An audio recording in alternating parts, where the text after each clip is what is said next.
Армысыздар, құрметті көрермендер. Маяковский атындағы орта мектебі коммуналдық мемлекеттік мекемесінің ұжымының қатысуымен Таза Қазақстан экологиялық акциясы бүгінде өз жұмысын жалғастыруда.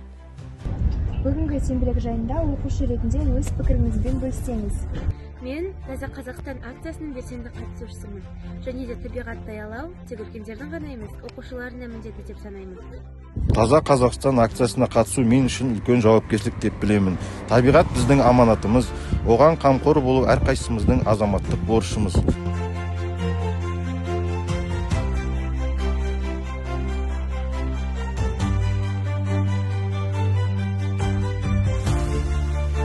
Таза Қазақстан акциясы оқушылардың еңбекке баулудың, табиғатты сүюге тәрбиелеудің керемет жолы болып табылмақ.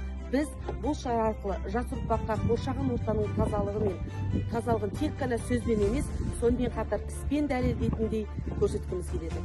Табиғатты аялайтын ұрпақ ел болашағымыздың кепілі болып табылмақ. Бүгін оқушыларымыздың белсенділігі мен жанашырлығын көріп, өзім ұстаз ретінде шын жүректен қуанып тұрмын. Осындай игі істер жалғасын таба беретініне сенімдімін.